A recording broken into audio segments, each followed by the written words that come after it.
For over 250 years, Earth remained silent. Not a whisper, not a flicker, nothing. Long ago, in the early days of space exploration, humans sent signals into the stars, reaching out with hopes and dreams. Other worlds responded, curiosity sparked, but Earth never answered back. The silence grew deeper, heavier, as decades turned into centuries. Scientists across the galaxy studied the strange case of the quiet planet. Was it dead? Had humanity destroyed itself in some disaster no one could explain? Or was there something else, something unknown, hiding beneath that stillness? The stars had always been full of noise ships talking, worlds trading, alliances forming, but Earth became a ghost, a mystery whispered about in dark corners of spaceports and busy halls of interstellar councils. For the galaxy's most advanced civilizations, Earth was a puzzle. The Valeri, known for their careful patience and wisdom, kept watching. They sent probes, but their devices never returned data beyond the basics: air, water, life, but no signs of space technology. The Zoxians, curious and eager explorers, tried to scan the planet's surface, hoping to catch a glimpse of human cities, but all they found were shadows and silence. Traders from the Curian system would joke that Earth was a dead relic, a lost piece of history no one could recover. Yet, the silence was strange, almost deliberate. It was as if Earth had chosen to disappear, to hide away behind an invisible curtain. Many hoped it was just a pause, a quiet moment before the storm, but no one knew when, or if, the storm would ever come. Every attempt to break through was met with nothing. Communication satellites launched by other species passed through Earth's orbit, but their signals never bounced back. Messages sent to Earth's last known frequencies were met only with static. The Galactic Network, a web of light-speed transmissions connecting thousands of worlds, listed Earth as unreachable. In every history book and every galactic database, Earth was marked with a simple note: silent since 2348 CE. Over time, the story of Earth turned into legend. Teachers told children about humanity's brief moment on the galactic stage and then their sudden retreat into darkness. They said humans had been brilliant, unpredictable, and perhaps a little too wild for their own good. Some said Earth had fallen victim to war or disease. Others whispered about something darker, a secret kept by humanity itself. Despite the mystery, the galaxy never stopped watching. Earth was always there, quietly spinning in the vastness of space, wrapped in its blue and green beauty. It was the last place anyone expected to hide, yet somehow it did. Ships passed by its orbit, scanning and searching. Ancient satellites still circled, silent watchers left by humanity long ago, waiting for a signal that never came. Slowly, curiosity turned into hope. Maybe Earth was waiting for the right moment.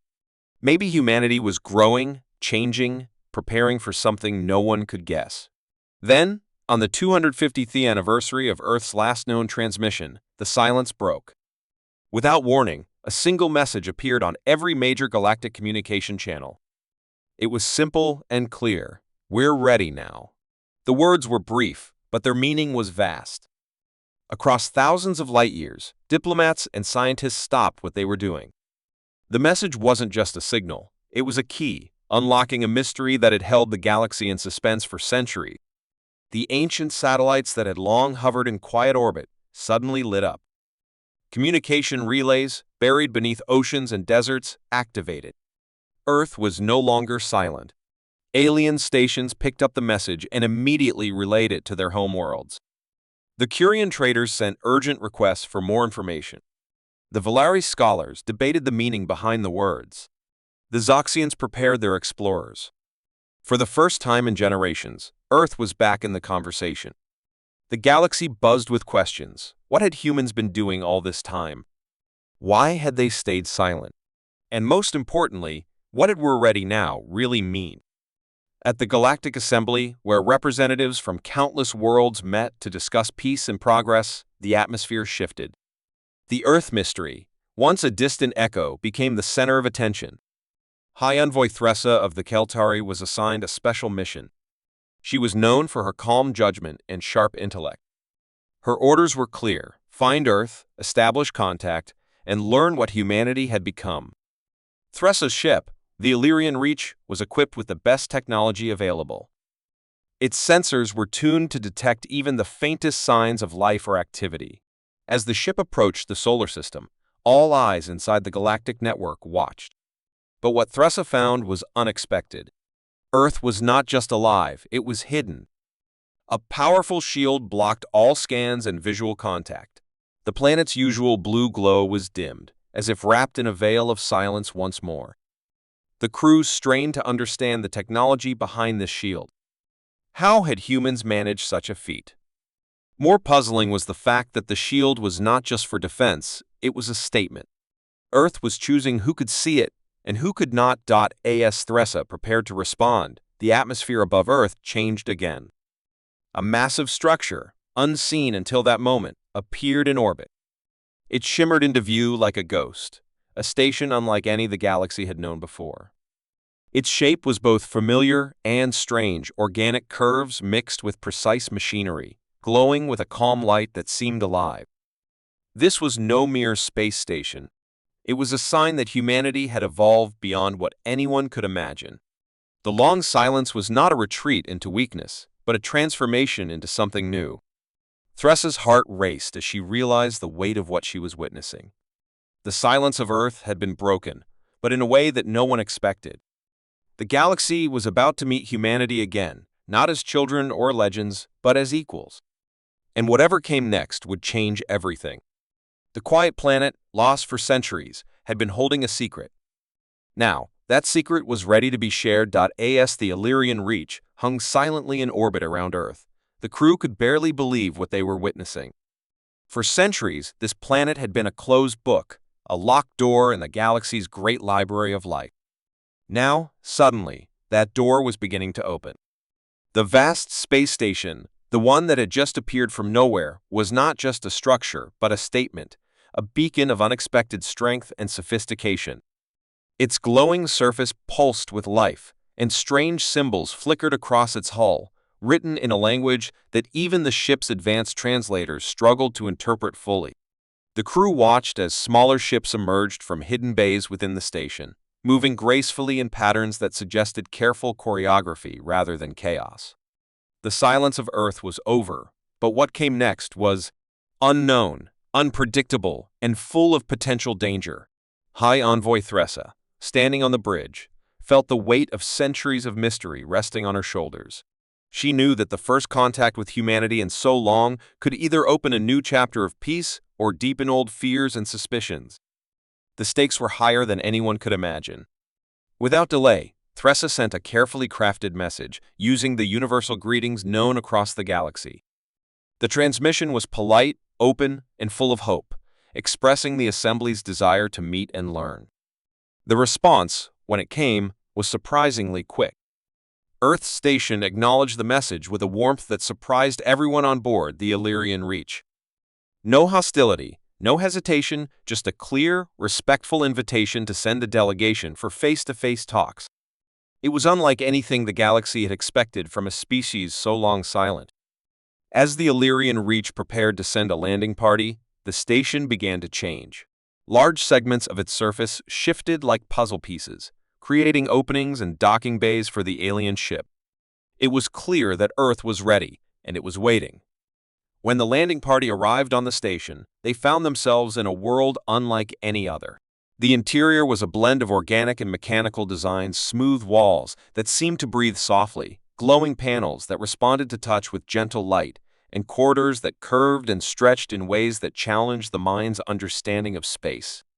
It was both familiar and strange, like stepping into a dream. The humans they met were calm, collected, and radiated a quiet confidence. They introduced themselves not as representatives of Earth's governments, but as the Continuance, a council that had guided humanity through its long silence. The Continuance explained that Earth had chosen silence to grow stronger and wiser away from outside influence. During those 250 years, humans had worked on themselves, building not just technology, but also their values, ethics, and understanding of the universe. They had learned patience, cooperation, and control in ways that other civilizations were only beginning to grasp. As the days passed, the envoy was shown the remarkable technologies Earth had developed in secret. Among them was the Conscious Harmonizer, a device capable of translating not just words, but thoughts, emotions, and intentions. This meant that misunderstandings, the root of many galactic conflicts, could be eliminated. The Harmonizer allowed users to truly understand one another, sharing feelings and truths directly. Thressa and her team were stunned by this breakthrough. It promised a new era of communication and diplomacy that could change the galaxy forever. But the Harmonizer was only the beginning. The continuance revealed that Earth's technology was designed not to dominate, but to heal and unite. They had solved many problems that still plagued other worlds: energy shortages, environmental destruction, and even some diseases that had resisted cures for centuries. Earth had become a place of hope and progress, a beacon that many in the galaxy longed to see again. Despite the warmth of their welcome, the envoy could not ignore the deeper implications of Earth's return. The continuance's decision to hide behind a shield for so long had created suspicion and fear among many galactic powers. The Valeri, in particular, watched closely, their own ambitions and traditions challenged by this unexpected resurgence. Political tensions simmered beneath the surface as old alliances began to strain under the weight of new realities. Some feared that Earth's arrival might upset the delicate balance of power in the Assembly. Others worried that humanity's new technologies could be misused if shared without caution. Thressa found herself in the middle of a complex dance, trying to bridge trust between Earth and the wider galaxy.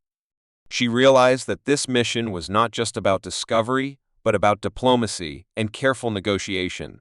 Every word, every gesture mattered more than ever. As the envoy prepared to leave the station and report back, they were given a final message from the continuance, a reminder of why Earth had stayed silent and why it was now ready to speak. Humanity had faced its own fears and flaws, learning from mistakes that echoed across the stars. They had grown not by conquering others, but by conquering their own weaknesses.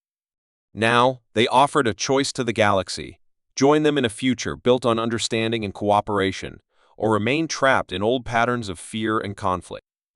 The message was clear, powerful, and hopeful. As the Illyrian reach departed Earth's orbit, carrying this new knowledge back to the Assembly, the galaxy held its breath. The silence was over, but the story was only just beginning. When the Illyrian Reach returned to the Galactic Assembly with news of Earth's secret station and the continuance's invitation, the entire galaxy shifted. Representatives from countless species gathered, their curiosity turning into urgent anticipation. This was no ordinary meeting. It was a moment that had been building for centuries, a chance to witness humanity not as a lost legend, but as a force reborn.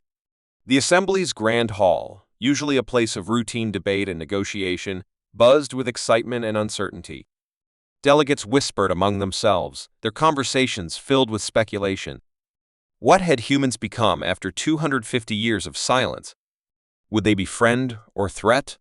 Could they live up to the hopes inspired by their message, or would old fears return? The hall's vast screens flickered, ready to connect to Earth Station. The first meeting was scheduled carefully, allowing time for preparation, but not enough for doubt to take root. The moment finally arrived when the continuance representatives appeared live on the Assembly's holoscreens. Their images were clear and composed, faces calm but firm, eyes reflecting wisdom earned in isolation. They spoke not as conquerors or conquereds, but as equals who had chosen a different path. The leader, a woman named Amara, explained humanity's long silence with quiet honesty. She said Earth had withdrawn to protect its future, to avoid repeating mistakes that once nearly destroyed their civilization. The silence was a time of learning and healing, not fear or weakness. Her words carried weight. They demanded attention because they spoke of a species that had looked inward and come out stronger. The Assembly listened, spellbound, as she described Earth's transformation from a planet of conflict to a planet of peace. Then, Amara introduced the Conscious Harmonizer in detail. She described how it worked, how it connected minds gently and deeply, allowing users to share feelings and thoughts without barriers. This device, she said, was more than technology. It was a bridge between hearts and minds. When a delegate from the Trellian Union asked if it could be shared, Amara smiled gently and said it was already available through Earth's harmonic archives. This surprised many, as no one expected humans to share such powerful tools so openly. The archives, a vast digital library, contained knowledge that could solve energy crises, heal diseases, and improve lives across the galaxy. The promise of this knowledge was thrilling but also unsettling. Some wondered how such rapid change would affect long-standing political powers. Others worried about the risks of new technology falling into the wrong hands. The room filled with tension as delegates debated quietly behind closed doors. Meanwhile, the Valeri hegemony watched with suspicion. Their centuries-old influence was challenged by Earth's return and the sudden promise of new power. They questioned whether the continuance's peaceful message masked ambitions of dominance. Valeri diplomats pushed for strict controls on Earth's technologies, fearing a shift in balance that might threaten their status. Their opposition created fractures within the assembly. Some worlds sided with Earth, eager for the fresh start the continuance offered. Others clung to old alliances, wary of change and protective of their own interests. This political tension simmered beneath every public statement, threatening to explode at any moment. Yet, Earth remained calm, refusing to engage in power struggles or aggressive diplomacy. Their presence alone was a challenge to the galaxy's old ways, forcing everyone to rethink what progress truly meant. Amid this growing tension, a private meeting was arranged between High Envoy Thressa and the continuance. On board the Aegis, the enormous station orbiting Earth, Thressa met with Amara and her council. The conversation was deep and honest. Amara spoke of Earth's hope for the future, a future where species work together, not out of fear or obligation, but because they understood each other. She revealed that humanity had studied galactic history carefully, learning from the successes and failures of others. They had chosen silence, not as isolation, but as preparation, so they could return with new tools for peace and growth. Thressa felt the power of this vision. It was unlike anything she had encountered in her years as a diplomat. The continuance did not seek control, but connection, not conquest, but cooperation. Yet, she also saw the weight of responsibility on their shoulders. Earth's return had shaken old foundations, and now the galaxy must choose whether to build on them or resist change. As days passed, reports from other delegations arrived. Many species were inspired by Earth's example. Ships arrived in orbit, not as armies, but as ambassadors eager to learn and share. Scientists, philosophers, and artists all wanted to engage with humanity's new ideas. Cultural exchanges began, sparking creativity and new friendships.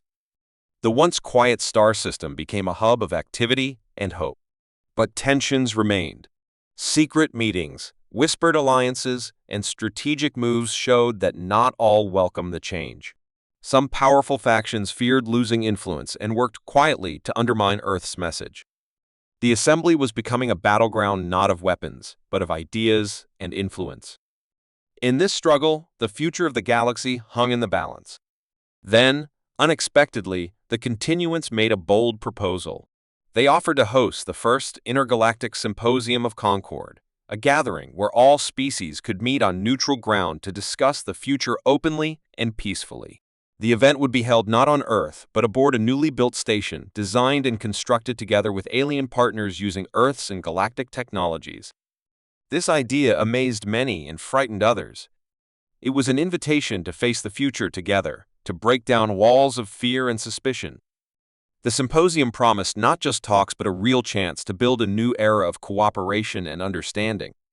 As news spread, excitement and anxiety grew.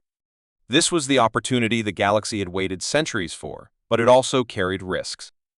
Could such a diverse assembly overcome old grudges? Would the symposium be a turning point or another step toward division? High Envoy Thressa prepared to return to the assembly with news of the symposium. She felt the enormous pressure of her role. The meeting with the continuance had changed her perspective forever. Humanity was no longer the silent mystery, but a leader in a movement for peace. Yet, she knew that old fears would not vanish easily. Many in the galaxy would resist, clinging to power and suspicion. Thressa understood that this was not just a diplomatic mission, but a test of the galaxy's willingness to change. The meeting had shaken the stars, but now it was time to see if the light could shine through the darkness. As the Illyrian reached departed Earth's orbit once again, carrying the hopes and fears of countless worlds, the galaxy watched with bated breath. The silence was broken, but the journey toward understanding had only begun. The meeting that shook the stars had opened a door that led to possibility, challenge, and a future shaped by the courage to change. The story of Earth, once lost in silence, was now a story of hope for all. After the shockwaves of the meeting that shook the stars settled, the galaxy waited anxiously for Earth's next move. Everyone knew that the continuance's return wasn't just about reopening communication, it was about changing the rules of interaction among species that had long lived with suspicion and rivalry. The offer of the Intergalactic Symposium of Concord was a bold step, but what came next was even more unexpected, and it sent ripples through every corner of the galaxy. During a grand session of the Galactic Assembly, just weeks before the symposium was set to begin, Earth's representatives made a proposal that stunned everyone. It was not a demand, nor a threat, but a simple, generous offer. Earth invited every species to join in sharing their most advanced technologies and knowledge freely, without conditions or secrecy. This was unprecedented. Throughout history, civilizations had guarded their secrets like treasures, fearing misuse or loss of power. But Earth, after centuries of silence and growth, offered an open hand, asking for nothing in return except cooperation and mutual respect. This offer changed everything suddenly. Old alliances trembled, and new possibilities blossomed. The initial reaction was disbelief. Many delegates stared in disbelief, their minds racing to understand why Earth would be so generous when it could have demanded control or advantage. Some suspected hidden motives, a clever trap, or a test of trust that only humans could understand. But the continuance remained calm, their faces peaceful yet determined as they explained the reasoning behind their offer. Humanity had learned the hard way that secrecy and power struggles led only to destruction and pain. They believed that only by sharing knowledge openly could the galaxy solve its deepest problems: energy crises, environmental decay, diseases, and the endless cycle of conflict born from misunderstanding. They envisioned a galaxy united not by fear but by shared growth, where technology became a bridge rather than a weapon. The boldness of their offer shocked some, inspired others, and frightened many. The political landscape of the assembly began to shift rapidly as species reevaluated their positions. Within the assembly, voices rose on all sides. The Valari, long wary of Earth's sudden reappearance, led the opposition. They warned that such openness could be dangerous. They feared that giving away their technology without careful control might weaken their defenses and upset the delicate balance of power. Some even accused Earth of trying to destabilize the galaxy to rise to dominance. Their speeches were passionate and persuasive, rallying those who feared change. But others, including many younger and less powerful civilizations, saw Earth's offer as a chance to escape cycles of stagnation and decline. For the first time in generations, hope was genuine and contagious. Discussions turned into heated debates, and alliances that once seemed permanent began to unravel. The assembly, a place built on rules and tradition, found itself facing a future uncertain and unpredictable. High Envoy Thressa watched the turmoil with growing concern. She had seen the potential of Earth's vision firsthand and believed deeply in its promise. But she also understood that trust was fragile and that fear often blocked progress. The challenge was not just about technology, but about convincing centuries of distrust to be set aside. She worked tirelessly behind the scenes, meeting with skeptical delegates and moderates alike, trying to build bridges between opposing sides. Her efforts were slow but steady, and slowly, some began to listen. Small working groups formed, tasked with exploring how Earth's open sharing could work in practice, how safeguards could be put in place to prevent abuse while allowing the flow of knowledge. These groups became a testing ground for hope, a sign that change was possible even in the face of deep suspicion. Meanwhile, Earth Station continued to grow more active. The conscious harmonizer became a symbol of the new era, and more species requested access to it. Many who tried it reported feelings of understanding and connection unlike anything they had experienced. It was as if walls built over centuries of fear were melting away, replaced by empathy and respect. However, the process was not easy. Old wounds and memories still lingered, and not all species were ready to embrace the change. Secret factions worked quietly to undermine the harmonizer's influence, spreading rumors and fear. But the tide was turning, and the galaxy was beginning to imagine a future where cooperation was possible. The offer no one expected was becoming a catalyst for transformation. Then, just as momentum was building toward the symposium, a new challenge emerged, one that threatened to undo all progress. A powerful coalition of systems known as the Iron Pact announced they would boycott the event. The Iron Pact was known for its strict control over technology and military strength. They feared Earth's open sharing would weaken their grip and empower their rivals. Their refusal to attend sent shockwaves through the assembly, raising questions about the symposium's success. Would the absence of such a major faction prevent true unity? Could the galaxy move forward without the participation of one of its most influential groups? This crisis created tension and uncertainty, but the continuance remained steady. They reached out directly to the Iron Pact's leaders, offering dialogue and understanding rather than confrontation. Their approach was patient and sincere, reflecting everything Earth had learned in its long silence. As negotiations between the continuance and the Iron Pact unfolded, the rest of the galaxy held its breath. The situation tested not only diplomacy but the strength of the new vision Earth had introduced. The outcome would set the tone for the future. High Envoy Thressa found herself at the center of these delicate talks, balancing hope with caution. The offer no one expected was no longer just about technology. It was about trust, courage, and the willingness to embrace a future different from the past. Slowly, signs of progress appeared. Representatives from the Iron Pact began attending smaller meetings, cautiously exploring the possibility of participation. The galaxy watched as walls once thought unbreakable started to crack. Through it all, one truth became clear. Earth's long silence had been a time of preparation, but the real challenge was now building a galaxy where silence was no longer necessary, where voices could rise in harmony rather than conflict. The offer no one expected had opened a door, but stepping through it required the courage of all. As the date of the symposium approached, excitement mingled with anxiety. The future hung in the balance, shaped by choices made not just by humans, but by every species, ready to dream of a better tomorrow. The day of the Intergalactic Symposium of Concord finally arrived, and the galaxy held its breath. The vast new station, built with Earth's advanced technology and the collaboration of dozens of species, orbited a neutral star, shining like a beacon of hope in the dark space. Delegates from hundreds of worlds poured in, filling the chambers with a mixture of hope, skepticism, and anticipation. The air was thick with tension as old rivals eyed each other cautiously, while newcomers moved freely, eager to be part of something larger than themselves. The Iron Pact, though not yet fully committed, sent a small delegation, signaling that change was slowly taking hold even in the most resistant corners of the galaxy. High Envoy Thressa stood among the Assembly's leaders, feeling the weight of centuries on her shoulders and the fragile possibility of a new beginning in her hands. Every word spoken today could shape the future of countless civilizations. The opening ceremony was unlike anything anyone had ever seen. Earth's representatives, the Continuance, spoke first.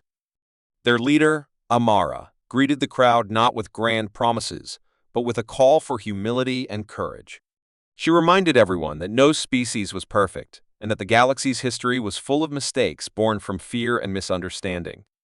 But now, they had the chance to change. The conscious harmonizer was activated for the first time in the Assembly's halls, allowing delegates to share thoughts and feelings directly. What followed was a moment of collective silence and awe as old barriers dissolved in the light of empathy. For the first time, many felt what it was like to truly understand another species, not just their words, but their hopes, fears, and dreams. The mood shifted from suspicion to cautious optimism. The symposium was not just a meeting, it was a turning point. Throughout the days that followed, debates and discussions flowed with renewed energy. The open sharing of technology began to bear fruit almost immediately. Representatives from several worlds demonstrated how Earth's energy solutions could be adapted to their environments, offering hope to planets long struggling with resource shortages. Medical breakthroughs from the harmonic archives brought relief to those battling chronic diseases. These successes fueled optimism, but also drew criticism. Some feared that rapid change could lead to instability or dependence on Earth's technology. Others worried about the loss of cultural uniqueness in a galaxy moving too quickly toward uniformity. The debates were heated but honest, reflecting a galaxy struggling to balance progress with identity. Still, the overall sense was one of movement forward. Then, just as the symposium seemed to be on the brink of success, an unexpected event shocked everyone. A small group of radicals, opposed to Earth's vision, launched a cyber attack on the symposium's main systems. Their goal was to disable the conscious harmonizer and disrupt the sharing of knowledge, hoping to reignite fear and distrust. The attack caused chaos. Screens flickered, communications were cut. But Earth's engineers, working alongside their new allies, responded quickly. Their combined efforts not only restored the systems, but improved the harmonizer's security beyond previous levels. This crisis became a test of the new cooperation's strength. Instead of fear, it created solidarity. The galaxy realized that working together was the only way to protect the future they all wanted. In the aftermath, the Iron Pact finally announced their full participation in the symposium. Their leader, a stern but thoughtful diplomat named Varric, addressed the assembly with surprising openness. He acknowledged Earth's vision as bold and challenging, but recognized that resistance to change could lead only to stagnation or conflict. Varric's decision was a turning point that encouraged others who had hesitated to step forward. Slowly, the assembly began to transform from a collection of cautious rivals into a community of collaborators. Trust, while still fragile, was growing. The symposium's final days were marked by agreements on joint research, cultural exchanges, and new rules designed to ensure technology would be shared fairly and safely. These agreements were not perfect, but they were a foundation for the future. High Envoy Thressa watched the unfolding shift with a mixture of relief and resolve. She knew that the true test would come after the symposium, when the work of building trust and cooperation moved beyond speeches and into daily reality. But she also understood that this moment was a shift from silence and suspicion to dialogue and unity. Earth's long silence had been a preparation for this. The galaxy had chosen to listen, to learn, and to grow together. As the symposium closed, delegates left with a new sense of purpose and a shared commitment to a future where no species stood alone. The stars themselves seemed to shine a little brighter, as if celebrating a galaxy ready to embrace a new dawn. And somewhere, orbiting quietly, Earth's station pulsed with gentle light, a silent promise of peace that had finally begun to speak.